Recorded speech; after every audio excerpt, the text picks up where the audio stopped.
عقلمند کسان ایک دور دراز کے پرسکون گاؤں میں، جہاں ہری بھری فصلیں ہوا کے جھونکوں سے لہرایا کرتی تھیں اور پرندے صبح سویرے اپنا میٹھا راگ الاپا کرتے تھے، ایک بوڑھا کسان رہتا تھا جس کا نام تھا فضل داد۔ وہ نہ صرف اپنی محنت اور لگن سے کھیتی باڑی کرنے کے لیے مشہور تھا، بلکہ اپنی دور اندیشی اور حکمت کے لیے بھی پورے علاقے میں جانا جاتا تھا۔ فضل داد کے 3 بیٹے تھے، احمد، محمود اور شہباز۔ تینوں نوجوان، طاقتور اور محنتی تھے، مگر ان میں ایک بڑی خامی تھی، وہ ہر وقت آپس میں جھگڑتے رہتے تھے۔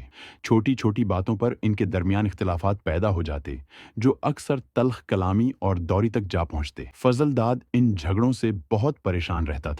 وہ جانتا تھا کہ اگر اس کے بیٹے متحد نہیں ہوں گے تو کوئی بھی بیرونی طاقت انہیں آسانی سے شکست دے سکتی ہے۔ وہ اکثر انہیں سمجھانے کی کوشش کرتا، مگر نوجوانی کے جوش اور زد میں وہ کسی کی سننے کو تیار نہ تھے۔ ایک دن فضل داد شدید بیمار پڑ گیا۔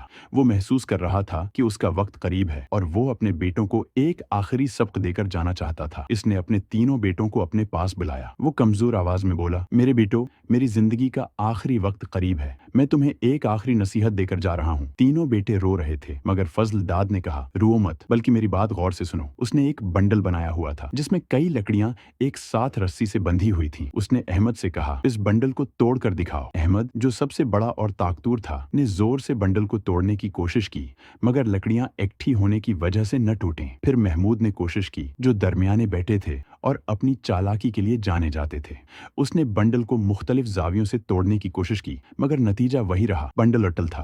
آخر میں شہباز، جو سب سے چھوٹا تھا، نے بھی کوشش کی، مگر ناکام رہا۔ تب فضل داد نے بنڈل کھولا اور ہر بیٹے کو ایک ایک لکڑی دی۔ اس نے کہا، اب انہیں توڑ کر دکھاؤ۔ تینوں نے آسانی سے اپنی اپنی لکڑی توڑ ڈالی، کیونکہ الگ ہونے پر وہ کمزور تھیں۔ فضل داد نے مسکراتے ہوئے کہا، دیکھا تم نے، جب تم اکٹھے تھے تو تمہیں کوئی نہیں توڑ سکتا تھا، مگر الگ ہوتے ہی تم آسانی سے ٹوٹ گئے۔ اسی طرح تم تینوں بھی ہو، اگر تم متحد رہو گے تو کوئی مشکل، کوئی دشمن، کوئی مصیبت تمہیں نقصان نہیں پہنچا سکتی، مگر اگر تم الگ الگ رہو گے تو تم میں سے ہر ایک کمزور ہوگا اور مشکلات تمہیں آسانی سے شکست دے دیں گی۔ یہ سبق سن کر تینوں بیٹوں کی آنکھیں کھل گئیں۔ انہوں نے اپنے والد کے سامنے عہد کیا کہ وہ ہمیشہ متحد رہیں گے۔ فضل داد اطمینان سے اس دنیا سے رخصت ہو گیا اور اس کے بعد سے تینوں بھائیوں نے کبھی آپس میں جھگڑا نہیں کیا۔